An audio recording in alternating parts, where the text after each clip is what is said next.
Estamos de volta com o programa Eclésia dessa noite. Estamos conversando sobre mitos relacionados à Inquisição. Na semana passada, nós iniciamos uma conversa onde o historiador que está aqui ao meu lado, Rafael Tonon, explicou todo o contexto do nascimento da Inquisição, né?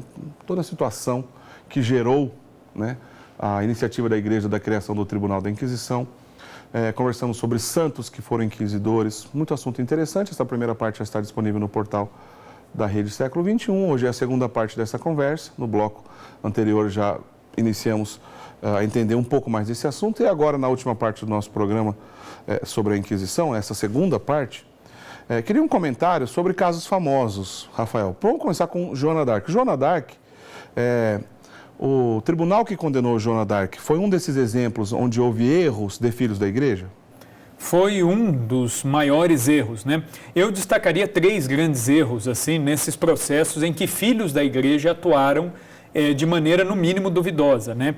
Então, há o caso de Joana d'Arc, em que o bispo Pierre Cauchon, que era um aliado dos ingleses, praticamente conduziu a revelia o processo de Joana d'Arc com a clara intenção de matá-la, né, de levá-la à condenação, porque ele sabia, né, que se o Tribunal Inquisitorial definisse Joana d'Arc como culpada, ela seria entregue aos ingleses e os ingleses, depois da derrota na Guerra dos 100 Anos, né, a clamorosa derrota que eles tiveram, eles iriam desejar queimá-la, né?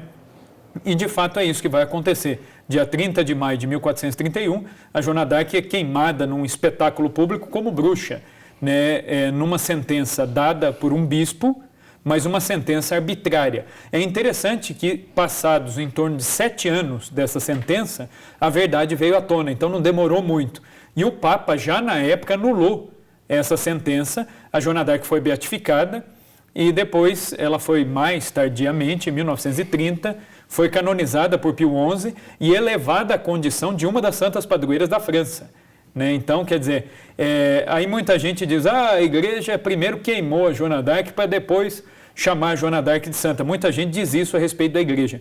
Mas a Igreja, enquanto tal, anulou o processo de Joana d'Arc. Foi um bispo da Igreja que agiu de maneira arbitrária. E anulou, né, logo depois, como você acabou de explicar, 7 anos, né? 7 anos para a Idade Média, dadas as distâncias, os limites de comunicação daquele tempo, é um período relativamente curto, né, dadas essas condições. Um outro momento também em que houve um erro grave foi quando o rei Filipe IV da França, desejando se apropriar, né, indevidamente dos bens e das riquezas da Ordem dos Templários, o que ele fez? Ele forjou uma série de provas e pagou testemunhas falsas que induziram o Papa, na época, a erro. Então acusou os templários de desviar dinheiro, de praticarem sodomia, sortilégios, pactos demoníacos e toda sorte de coisas, inclusive pegando ex-membros da ordem, porque os templários eram uma ordem mista, né? Eram militares e religiosos, então ex-membros, nada melhor do que você pegar ex-membros de qualquer coisa para falar mal desta determinada coisa, né? Não tem nenhum tipo de pessoa melhor para criticar. Então, o Papa acabou induzido a erro, extinguiu a ordem e, inclusive, os líderes da ordem, inclusive o próprio grão-mestre, o Jacques de Molay, acabou sendo entregue ao braço secular e acabou queimado numa fogueira. Mas isso foi por quê? Por conta de uma indução provocada por Filipe IV, católico, rei católico. Então, de novo, é um filho da Igreja atuando de maneira deliberada. Né? Não dá para saber se ele se arrependeu disso ou não, né? Pelos escritos, pelo que sobrou na história, não dá, a não ser que a gente encontre aí alguma nova evidência, mas não dá para saber. Então aqui eu não estou julgando a índole de Filipe IV, eu estou julgando o fato. O fato é esse, é um rei católico que fez isso. O Pierre Cauchon, a mesma coisa. O fato é este, né? Ele forjou o processo ali de Joana d'Arc. É uma atuação bastante negativa. Ou se não, se nós pegarmos o caso dos reis da Espanha. Por melhor que fossem as intenções do rei Fernando e da rainha Isabel, o que eles fizeram? Eles transformaram a Inquisição Católica, que era uma instituição eclesiástica, numa extensão do braço do rei. Então, de instituição católica, ela virou o quê? Quase que uma Inquisição de Estado. E aí, a gente sabe, historicamente, há farta documentação a respeito disso, que aí não foi tanto a rainha Isabel e o rei Fernando, mas os seus ministros utilizaram muitas vezes, né, dessa possibilidade de interferir na Inquisição para punir né, ou para confiscar bens de inimigos do governo. Quer dizer, ele tinha o álibi perfeito, que era para perseguir e matar os seus inimigos, e jogar contra na igreja? Sim, jogava contra na igreja. Isso, inclusive, atrapalhou muito o processo de beatificação da rainha Isabel de Castela, que é uma santa, morreu em fama de santidade, né? Coisa que pouca gente sabe, né? Ela foi educada em Ávila, né? No mesmo colégio em que Santa Teresa foi educada, e ela, quando era menina, né? Ela foi criada por uma prima, que era nada mais, nada menos que Santa Beatriz da Silva, a fundadora da Ordem das Concepcionistas. A mulher é uma santa, elas eram né? próximas, né? Eram muito próximas e tudo. E a rainha Isabel, embora seja um caso de santidade, esses processos, essas questões do governo que se fez em nome deles, acabou, de certa forma, prejudicando negativamente o próprio processo de beatificação da rainha. Bom, caso Galileu Galilei, né, que é bem famoso, tem alguma relação com a Inquisição? Ou uma pergunta mais direta ainda, a Inquisição assassinou Galileu Galilei? Isso. Eu ouvi semana passada, né, um ex-aluno meu que está na faculdade, né, dizendo que nos bancos da faculdade ele ouviu com todas as letras o professor afirmando: quando a igreja queimou o Galileu, isso dentro de uma universidade pública. Então, quer dizer, isso é uma sandice, sem cabimento. O Galileu não foi queimado. O Galileu ele foi, sim, processado pela Inquisição, né? E outra coisa importante de se dizer no caso Galileu, eu volto de novo na questão do contexto histórico. Nós estamos falando de uma época, século XVII, em que ainda a ciência, embora ela já tivesse avançado, desenvolvido muito, a ciência ainda se confundia, se misturava um pouco com a religião.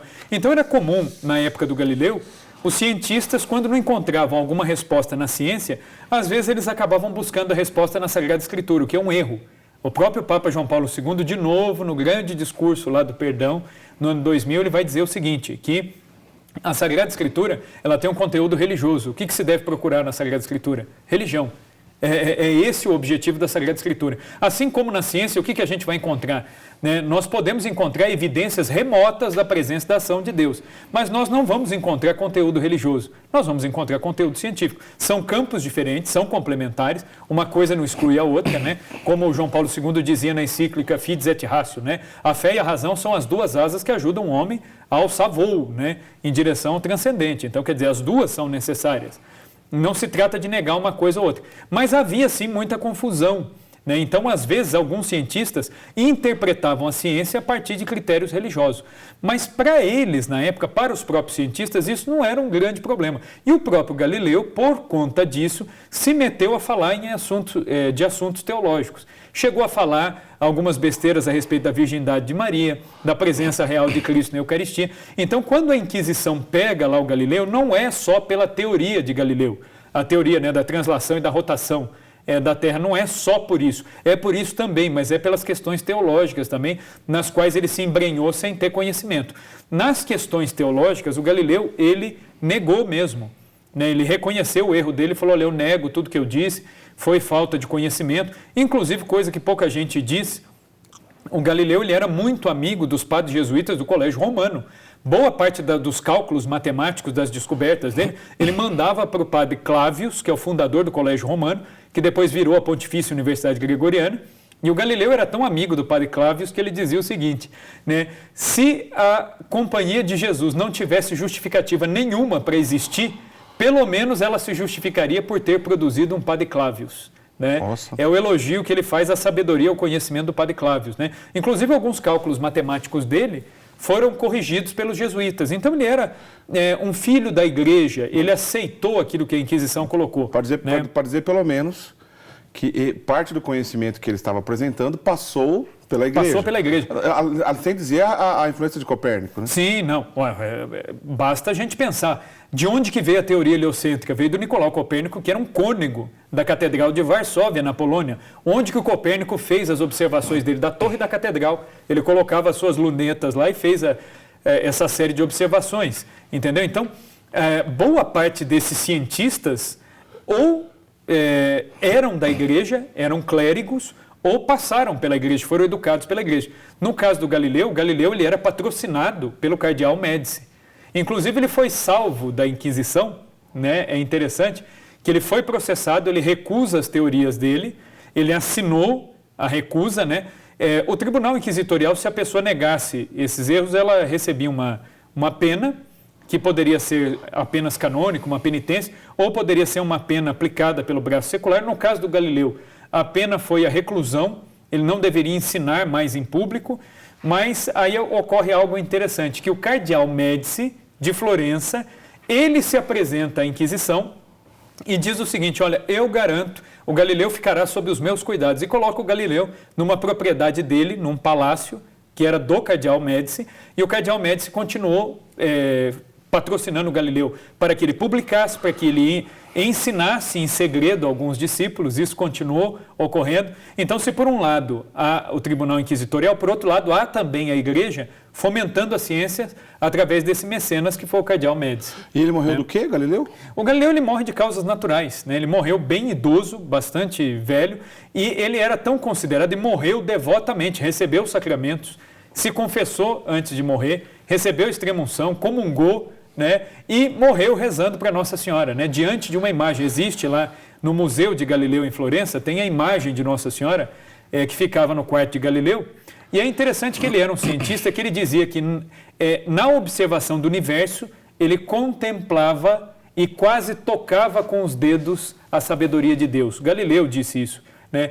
Tanto é que quando ele morreu, ele foi sepultado dentro da igreja do Santíssimo Nome de Jesus, né? Ele está lá em Florença, sepultado dentro desta igreja.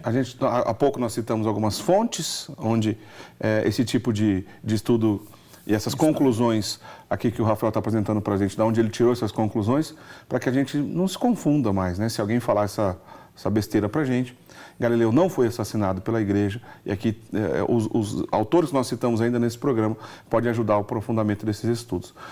Marina, nossa diretora, coloca para a gente algumas imagens, né? Vamos colocar algumas imagens para a gente comenta, de quando a gente olha museus relacionados à Inquisição e também matéria de jornal, internet e tudo mais, de alguns aparelhos que seriam aparelhos usados na Inquisição para torturar os condenados. Coloca pra gente alguns aí, por favor, Marina. Tá aí.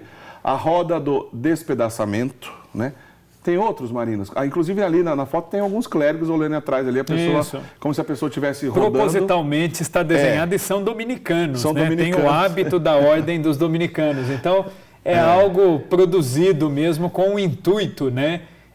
De associar a figura dos dominicanos a esse tipo de tortura. Onde seria uma roda que a pessoa ia rodando lá embaixo para ser queimada em brasas, ou então esse daí, açoites de ferro. Tem uma cadeira famosa que inclusive é chamada de cadeira da Inquisição, que é cheio de pontas agudas, de ferro e de madeira, né? Essa cadeira da Inquisição que a gente está vendo aí, ela é muito, enfim, em qualquer lugar a gente encontra essa questão da cadeira. Bom, tem outros aparelhos também, mas basta aqui por enquanto. Tem fundamento? Esses aparelhos foram usados na Inquisição? Desses todos aí que nós vimos, nenhum, né? Isso é interessante, né? Isso está em museus da Inquisição, retratando o quê? Aquilo que se imagina que a Inquisição fez e não o que de fato a Inquisição fez. A cadeira de ferro, por exemplo, da Inquisição, né? Trata-se de uma cadeira cheia de garras, cheia de pontas e tudo mais. Esse tipo de tortura era usado aí, né, por exemplo, por alguns povos do leste europeu, na Ásia, mas isso muito antes da Inquisição. Então, a Inquisição mesmo nunca usou isso, né, e eles chamam de cadeira da Inquisição. Então, quer dizer, é algo descarado. Do ponto de vista histórico, é algo descarado. Foi algo fabricado para corroborar essa lenda da Inquisição. Os açoites de ferro também é uma outra coisa. O que se usava de verdade? Na Inquisição, as pessoas podiam ser açoitadas se recebessem essa pena, mas geralmente eram açoites não de ferro. Esses açoites de ferro, com a maçã de ferro na ponta, eles são típicos de povos bárbaros, ou os romanos também utilizavam. Mas o que se usava de fato na Inquisição era um açoite feito de couro com pontas de ferro, que às vezes podiam ferir ou marcar a pessoa. Mas isso é algo muito interessante. Havia, dentro das leis, em 1264, né, um sínodo local na Espanha estabeleceu algumas regras que foram adotadas pela Inquisição na Europa inteira. Essas regras, elas adotavam um princípio do direito romano.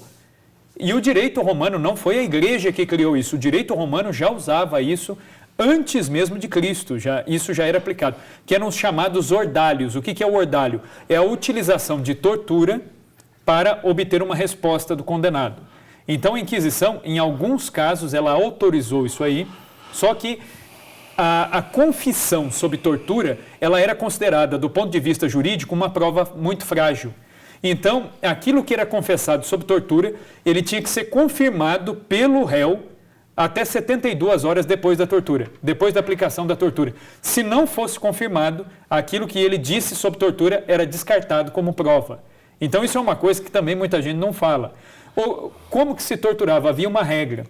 Para se torturar, não se podia tirar sangue, né, em hipótese alguma. Uma cadeira de ferro daquela tiraria muito sangue da pessoa. Isso era proibido nos tribunais inquisitoriais. Não se podia quebrar nenhum osso, né? Não se podia, em hipótese alguma, quebrar nenhum osso da pessoa. E deveria-se fazer uma certa intercalação, né, entre os métodos de tortura. Não deveriam ser aplicados de uma vez só, porque poderia exaurir a pessoa em termos de dor e tudo mais, poderia levar a pessoa a alguma complicação, ou que a pessoa perdesse ali o juízo, e isso não era permitido. Então, em geral, o que se usava? O açoite. Às vezes podiam usar chapas de ferro quente, que não queimavam a pessoa, elas eram aproximadas da pele da pessoa, né, dando um aspecto de desconforto, e a pessoa ia sendo questionada ali nisso aí, mas a pessoa ela não podia sofrer um dano, ela podia ser, eventualmente, né, muita gente fala, isso acontecia, isso sim. Há relatos, por exemplo, de pessoas que às vezes eram penduradas de cabeça para baixo, de pessoas que eram colocadas em tanques, em época muito fria, em tanques de água fria, e isso sim, são métodos que a Inquisição por vezes usou. Mas esses instrumentos aí, o mais absurdo, o mais bizarro de todos eles, por exemplo, é a guilhotina. Pois né? Porque em algumas fontes aparece a guilhotina como se fosse alguma criação da Inquisição. Sim, sim. É o caso, eles chamam, inclusive, né, tem um museu nos Estados Unidos, um outro no Peru, em outros países tem também. A gente está vendo a imagem aí, a chamada guilhotina da Inquisição. Está aí a imagem, né? A guilhotina, isso é um disparate completo, né? A guilhotina, ela é um instrumento que foi criado no século XVIII apenas, no reinado do rei Luís XVI, já no início do processo da Revolução Francesa, né? E a guilhotina é interessante. O pessoal na época da Revolução Francesa, eles queriam criar um mundo novo baseado na razão. É a ideia do iluminismo. Então eles queriam recusar tudo que era do mundo antigo. Tudo que era anterior ao século XVIII deveria ser deixado de lado. Inclusive a maneira de se aplicar a pena de morte. Então eles começaram a pensar, como que nós vamos aplicar a pena de morte? O mais comum na França era o quê? O enforcamento em praça pública de qualquer condenado. Na Revolução Francesa começam a pensar, na primeira fase do processo revolucionário, em como fazer isso. E aí resolveram consultar o médico da Casa Real, que era o Dr. Guillaume Guillotin. Daí que vem o nome de guilhotina. Guilhotina é a invenção do Dr. Guillotin, era o sobrenome do médico, né? E aí então o Dr. Guillotin, ele criou, né, um aparato de madeira, onde uma lâmina descia em grande velocidade, a cabeça do condenado ficava presa, né, por uma madeira, e aí essa lâmina viria para cortar a cabeça do condenado. Qual é o problema? Nos testes que eles fizeram com animais, e depois fizeram isso com um condenado à morte, né, eles notaram o quê? Tanto com os animais e depois até com o condenado, que eles tentaram matar desse jeito, eles perceberam que com os animais às vezes até cortava o pescoço. Mas com um ser humano deu errado. Eles soltaram a lâmina, ela caiu e não cortou, bateu no osso, né? Então, se não fosse algo muito ajustado no tamanho do pescoço, não cortava o pescoço e causava um sofrimento terrível, né? Então, o que eles fizeram? Ajustaram melhor, né, a máquina, e é interessante que comentaram com o rei, o Luís XVI. Olha, tentaram fazer o teste, deu errado, cortou o pescoço do cara, teve que soltar a guilhotina 2, 3 vezes, e aí o rei, que era um estudioso também, um cara que conhecia muito de física, velocidade, força, deslocamento, ele falou, olha, se a lâmina é pesada, o mais eficaz é que a lâmina tenha o formato de um triângulo isósceles invertido, que ela tenha uma lâmina que não desça reta, aí o corte vai ser maior. Pegaram a sugestão do rei Luís XVI, mal sabia ele que ele mesmo seria vítima da guilhotina, e aplicaram e deu certo. E aí, então, surge a guilhotina. Só que é interessante que o próprio Dr. Guillotin foi guilhotinado, morreu com a invenção dele, e o próprio Luís XVI, que aperfeiçoou, também morreu por isso. Então, quer dizer, a Inquisição não inventou isso, né? Isso é algo que nada tem a ver com a Inquisição. Aliás, a Inquisição não inventou nenhum método que já não existisse. Eram métodos aplicados pelo direito romano, né? Isso tem que ficar claro para nós. Bom, para a gente encerrar, nós não temos mais tempo, mas a mensagem aqui ficou clara, né? O assunto é complexo, é interessantíssimo. Em 2 programas a gente tentou resumir, na semana passada a primeira parte e hoje, nesse programa que a gente está encerrando agora. A gente deu algumas fontes, enfim, para que fique a dica aí do aprofundamento nesses assuntos. Aqui mesmo no programa Eclésia, em outras ocasiões nós já tratamos desses assuntos. Nossa lista de vídeo lá no portal da Rede Século XXI, você também pode encontrar os programas que no passado fizemos sobre esse assunto. Mas, Rafael, para a gente encerrar, 1 ou 2 minutinhos para a gente encerrar rapidinho, por que você acha que tem tanta distorção relacionada à Inquisição? De onde partiu essas distorções? Exagero no número de morte, exagero nos entendimentos, nos assuntos, enfim, nessas mentiras, falsidade mesmo, coisa deslavada, como é o caso, por exemplo, desses aparelhos de tortura. Enfim, por que tem tanta mentira sobre isso? Isso tudo começa no século XVI, com a Reforma Protestante. Quando houve a cisão de Martinho Lutero, para justificar essa separação da Igreja de Cristo, você precisa achar pontos negativos no papado, na história da Igreja. Então, esta propaganda contrária à história da Igreja, ela começa com a Reforma Protestante. Inclusive, se a gente pegar nos próprios escritos dos reformadores protestantes, já se fala da Inquisição, já se fala mal da Inquisição desde essa época. Entendeu? Então, não é nada de novo. No século XVIII, os iluministas, para desacreditar tudo que a Igreja produziu em termos de conhecimento, pioraram ainda mais essa narrativa. No século XIX, os pensadores ateus, então, se apropriam disso e ampliam isso mais. Aí, no século XIX, século XX, vem o comunismo, que começa a espalhar os seus tentáculos aí pelo mundo todo, e aí o comunismo se apropria dessa narrativa que não é nova e ainda tenta desacreditar ainda mais. Então isso é uma campanha que os inimigos da Igreja sempre fizeram, né? Por exemplo, a maçonaria italiana, querendo unificar a Itália toda no século XIX, eles começaram a procurar na história da Igreja pontos negativos para desacreditar a Igreja. Então, por exemplo, só que eles caíram do cavalo. O que eles fizeram? Eles foram ao pontificado do Papa Alexandre VI, que moralmente era um Papa que tinha muitos problemas, muitos pecados pessoais, e pegaram os escritos de Alexandre VI e falaram, nós vamos usar os escritos dele para justificar os erros da Igreja. E caíram do cavalo. Por quê? Quando pegaram os escritos de Alexandre VI, os próprios maçons se deram conta de que, embora o Alexandre VI tivesse uma vida moral ruim, os escritos dele, como Papa e enquanto Papa, não ensinavam nada em desacordo com a fé e a moral da Igreja, que é o dogma que o Pio IX proclamou da infalibilidade papal. A gente vê que a própria maçonaria constatou isso. Imagine nós que somos católicos, temos o dever de conhecer para amar a Igreja. Rafael, muitíssimo obrigado. Mais uma vez, quero agradecer mesmo a sua presença nesses 2 programas que aqui fizemos. Acho que ainda vale ressaltar, a gente não está querendo justificar erros de filhos da Igreja. Inclusive foram expostos aqui sem medir palavras, dos possíveis e reais erros da Igreja no passado e no presente. Obviamente, as pessoas continuam mesmo, que foram batizadas, pessoas que estão dentro da Igreja, continuam, infelizmente, imperfeitas e muitos erros existem também na nossa geração. Acontece que a Igreja é santa, o corpo místico de Cristo é a Igreja, na qual Ele é a cabeça e nós somos os membros lutando para chegar lá onde o próprio Cristo está, a Virgem Maria e os santos. Então, foi um entendimento interessante desse assunto, que eu disse lá na abertura do primeiro programa. É polêmico, mas também há uma ignorância muito grande e uma distorção muito grande que a gente, de alguma forma, pelo menos ainda que uma gotinha no oceano, ao fazer um programa como esse, como da semana passada. Mais uma vez, muito obrigado, Deus lhe pague mesmo, que Deus te abençoe cada vez mais e que você possa estar conosco aqui em outras oportunidades. Eu que agradeço a oportunidade, inclusive para quem quiser compartilhar um pouco mais desse conteúdo, eu costumo postar bastante na conta do Instagram, @rafael.tonon, T-O-N-O-N. Em geral, a gente sempre discute alguma coisa sobre Inquisição, fica o convite, sigam esse conteúdo e sigam o nosso conteúdo aqui da Rede Século XXI. Ótimo, obrigado por você ter indicado esse contato. Aproveita, curta a página do programa Eclésia lá no Facebook, também a gente divulga coisas interessantes aqui do nosso dia a dia, da nossa programação, do nosso trabalho, tá certo? Um grande abraço para todos, até semana que vem, se Deus quiser, tchau, tchau.